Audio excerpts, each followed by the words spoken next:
Chapter 1: Strained Relationship with His First Wife. I remember when I first met Hilda. She was intelligent, strong-willed, and deeply committed to the cause, just like me, or so I thought at the time.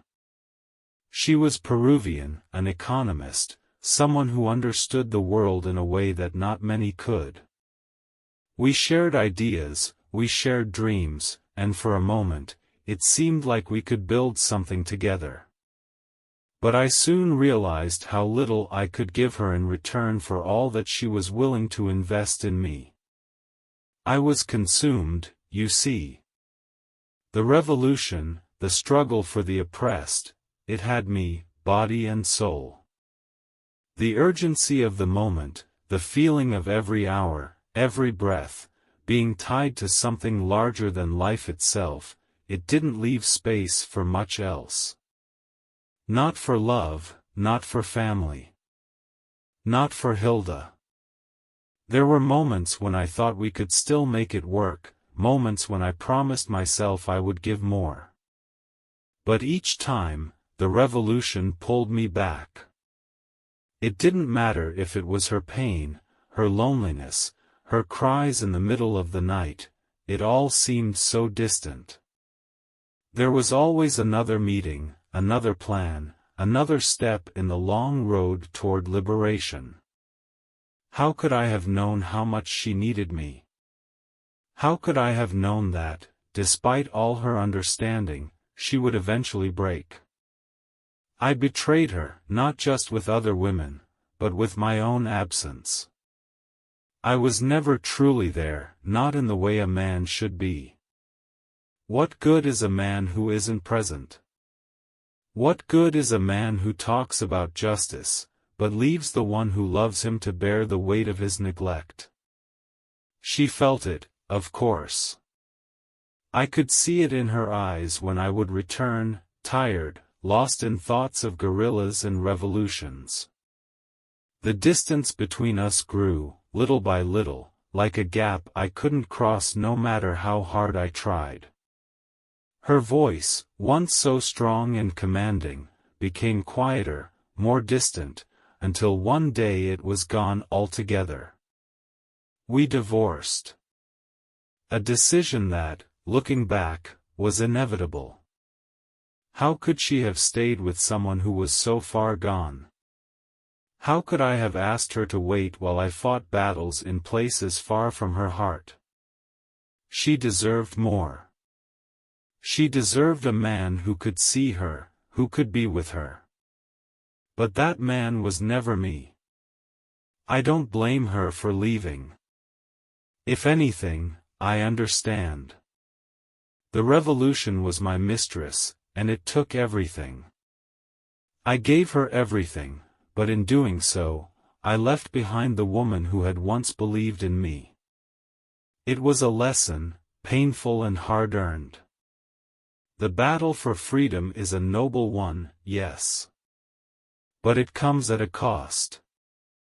And sometimes, that cost is the very thing you love most.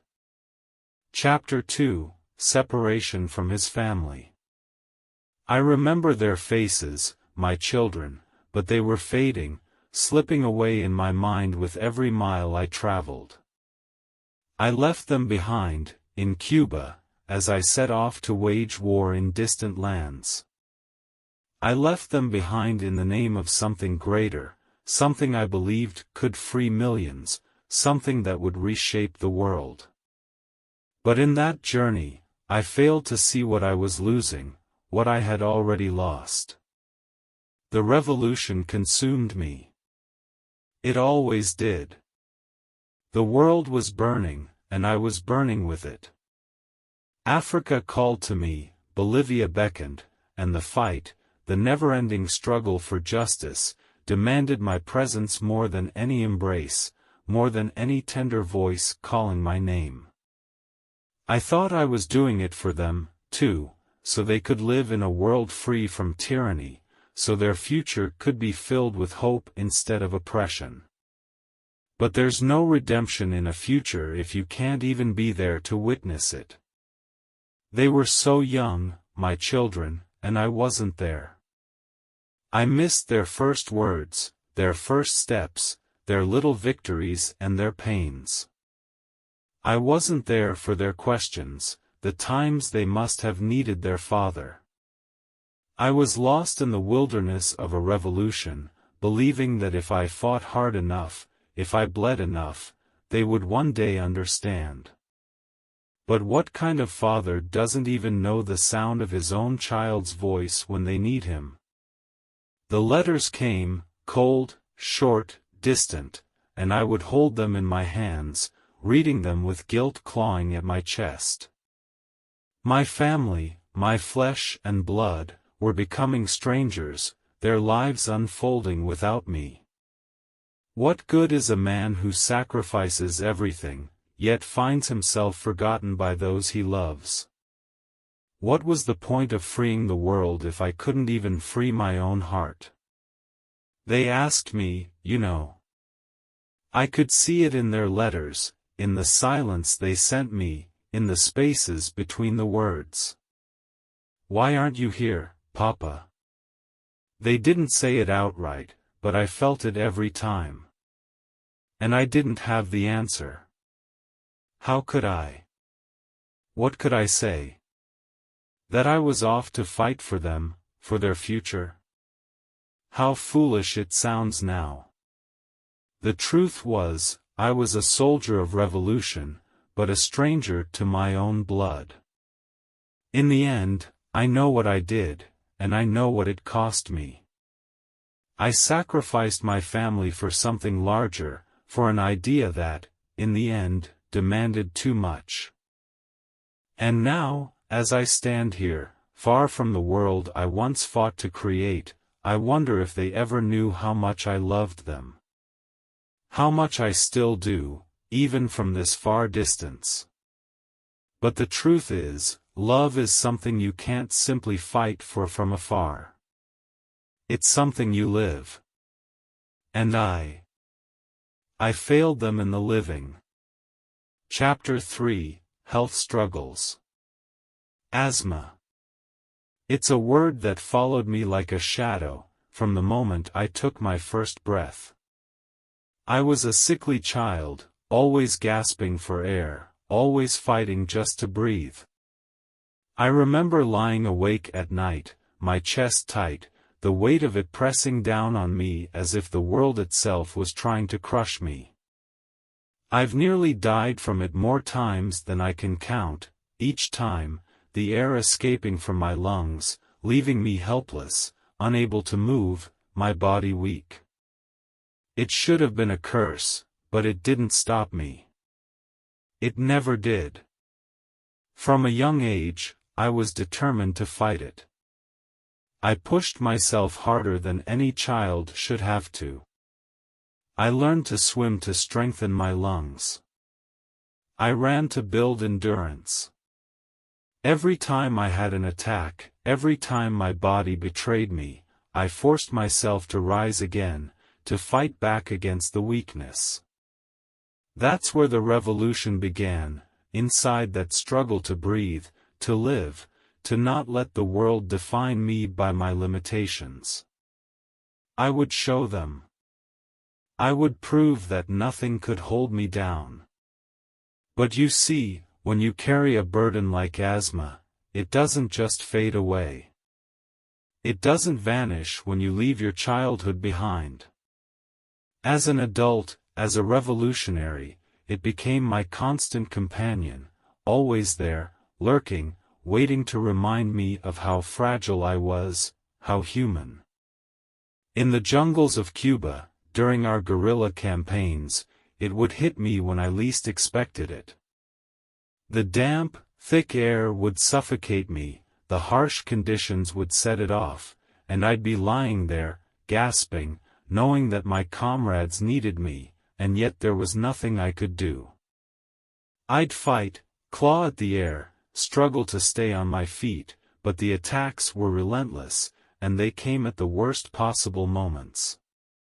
The harshness of the terrain, the heat, the exhaustion, it made it worse, and the more I pushed myself, the more I hurt. But what choice did I have? To stop, to give in, was to be weak. And weakness, in a guerrilla war, was a luxury I could not afford. I was leading men into battle, fighting for ideals larger than myself, and yet, here I was, unable to breathe, unable to keep up at times. It was a battle within me, a battle no one saw. The pain, the difficulty, the humiliation of having to stop when everyone else kept going, it was a private war that tore at my spirit, even as I fought to hide it. I remember one time in the Bolivian mountains, the cold creeping into my bones, the altitude suffocating me. My chest was tight, my breaths shallow, and I could barely move. But I couldn't stop. I couldn't let them see me falter. There was no room for weakness, not when I was leading men who depended on me. So I kept going, each step a struggle, each breath a battle. The pain, the suffocation, it was as if my body was at war with my mind, and yet my mind refused to relent. It drove me forward, even as my body screamed in agony. I pushed through it all, every attack, every breathless moment, because I believed in the cause. But looking back, I see the price I paid. The asthma was never just a medical condition. It was a part of me, a constant reminder of my own limitations, even as I tried to transcend them. It shaped the way I viewed the world, the way I saw myself. If I could conquer this, if I could conquer my own weakness, I believed I could conquer anything. But in the end, no one can outrun their own body forever. And sometimes, it doesn't matter how hard you fight. You're still left gasping for air. Chapter 4: Execution of Former Comrades. There are moments in history when decisions must be made, not out of desire, but out of necessity. And I remember those moments, each one like a wound I couldn't heal, but had no choice but to accept. It was after the revolution, when the dust settled, and we were left with the task of rebuilding what we had fought for, this new world, this new Cuba, this hope that had so many names, so many faces. But revolution isn't kind. It's not clean, it's not easy. It's messy, and it demands sacrifices, sacrifices that are often harder to make than the battles that came before. I didn't ask for the responsibility, but it was mine nonetheless. And in those moments when we had to defend our victory, we couldn't afford weakness. We couldn't afford betrayal. I had seen the faces of those who had fought beside us, the comrades who had shared in the blood, the sweat, the pain of the struggle. And yet, some of them turned. They betrayed the very principles we fought for. The revolution, the people's hopes, were too sacred to allow that to stand. And so, we acted. We had to. The tribunals, the executions, they were not born from anger, but from the cold, hard knowledge that if we did not make an example of these men, the revolution itself would falter. But I won't lie to you, it was never easy. To sit there, to listen to the testimonies, to make that final decision, to sentence a man, a former comrade, to death, it tore at me. These were not just enemies. These were men I had fought alongside, men who had bled with me. How could I not feel the weight of their betrayal? How could I not question myself as I gave the order, as I watched the very men who had once stood beside me fall? The revolution had to survive, and its purity had to be protected. The ideals we fought for, the ones that brought us victory, were not to be tainted. And in the end, I did what I believed had to be done. But that doesn't mean it didn't haunt me. That doesn't mean it didn't break something inside me, something that could never be repaired. Each death felt like a part of my soul being torn away. It's easy to look back now and call me a murderer, a fanatic, a man with blood on his hands. And perhaps I am all those things. But in that moment, I was just a man with a duty to the revolution, to the people, to the ideals that had sustained me. The same ideals that had turned comrades into traitors.